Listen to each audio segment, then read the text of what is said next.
Mesdames et messieurs, bonjour et bienvenue à bord de ce vol Air Inter 148. Je m'appelle Charles, je serai votre commandant de bord le temps d'une vidéo pour vous retracer l'histoire de ce vol d'une compagnie aérienne disparue maintenant. J'en ai parlé d'ailleurs des compagnies aériennes disparues dans une autre vidéo, donc tu peux aller la voir si tu veux après celle-ci.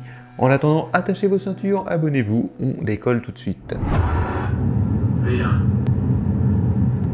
Rotation. Nous sommes le 20 janvier 1992 avec un avion de la compagnie Air Inter qui décolle de Lyon-Saint-Exupéry. Oui, qui s'appelait autrefois Lyon-Satolas d'ailleurs. L'avion est un Airbus A320, un court moyen courrier très répandu et assez classique. L'avion est d'ailleurs l'avion de ligne le plus vendu aujourd'hui. À propos, Air Inter était une compagnie française qui faisait des vols intérieurs. Bah oui, Air Inter, tu vois, intérieur, voilà, c'est pas très compliqué. On va passer en revue l'équipage, comme d'habitude avec le commandant de bord Christian Eke, 42 ans, et plus de 8800 heures de vol.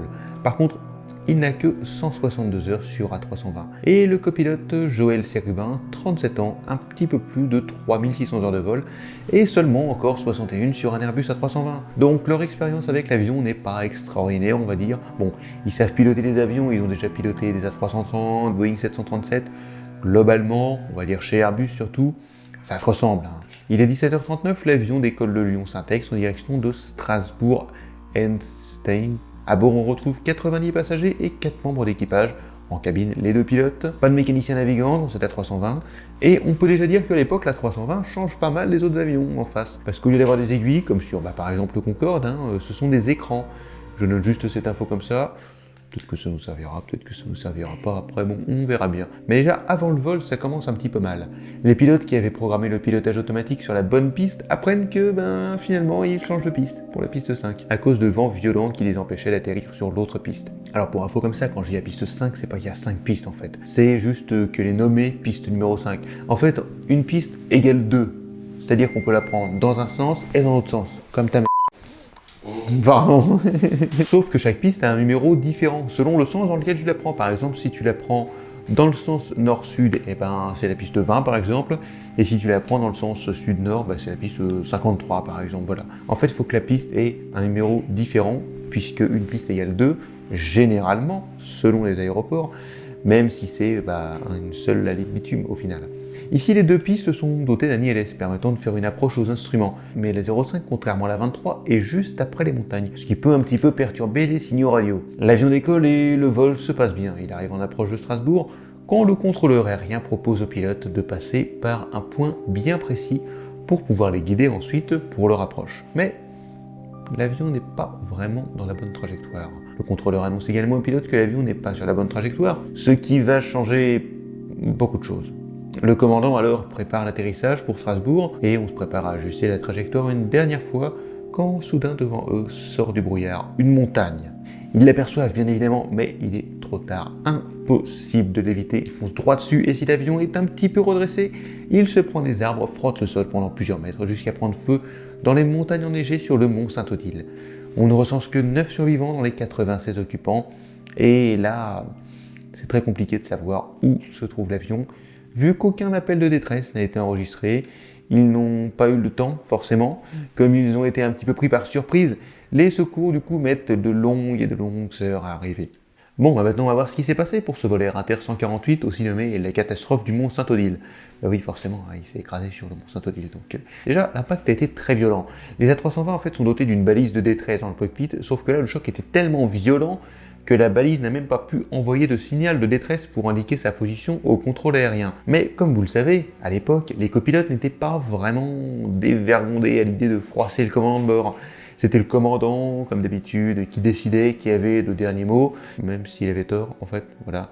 Les copilotes dans un grand nombre de compagnies, en fait, n'osaient pas vraiment contredire leur commandant de bord. Et là, il aurait dû, justement, contredire son commandant de bord. En plus de ça, avec 160 heures de vol pour le commandant et 60 heures de vol pour le copilote, il ne connaissait pas encore à fond l'Airbus A320, car justement, l'A320 était une petite révolution à sa sortie, un concentré de technologie avec des ordinateurs partout, là où le Boeing 737 s'est retrouvé un petit peu largué pendant quelques temps. Le commandant était habitué à des Fokker 27, Caravelle, A300, mais un petit peu moins au nouvel avion d'Airbus, l'A320. Mais le contrôleur aussi a fait une erreur en indiquant une trajectoire au-dessus de hautes montagnes aux pilotes. En plus de ça, il a mis fin au guidage radar bien trop tôt, sans même avertir les pilotes, mais Ce n'est pas tout, car il y a eu également une défaillance du système VOR, un système radioélectrique utilisant des fréquences radio permettant de positionner l'avion quasi à la perfection. On a également une erreur d'affichage avec une descente bien trop élevée, 3300 pieds par minute. Environ 1000 mètres au lieu des 800 pieds par minute recommandés, ce qui fait environ 250 mètres à peu près, ce qui est dû à une mauvaise programmation du pilotage automatique. En fait, les pilotes ont confondu l'angle de descente de 3,3 degrés avec le taux de descente, ce qui n'est pas la même chose. Le taux de descente, ce sont le nombre de pieds par minute. L'angle, c'est les degrés en fait. Sauf que ça, sur Airbus A320, ça se fait sur le même cadran. Enfin, non des moindres, car tout aurait pu peut-être être rattrapé, sans doute. L'avion n'était pas équipé du système d'alerte de proximité du sol. Vous savez, cette petite alarme-là. Terrain. Pull up. Cette technologie très pratique donnait souvent des alarmes par erreur en zone montagneuse, ce qui avait le don d'agacer les pilotes et de les perturber. Mais Air Inter a trouvé la solution. Puisque le système nous embête, on va le retirer tout simplement, voilà. Grave erreur. Sans quoi les pilotes auraient peut-être pu éviter le crash ce jour-là. Les systèmes d'alarme de proximité du sol, je vous rassure maintenant, sont obligatoires dans tous les avions de plus de 15 tonnes, enfin, aux États-Unis.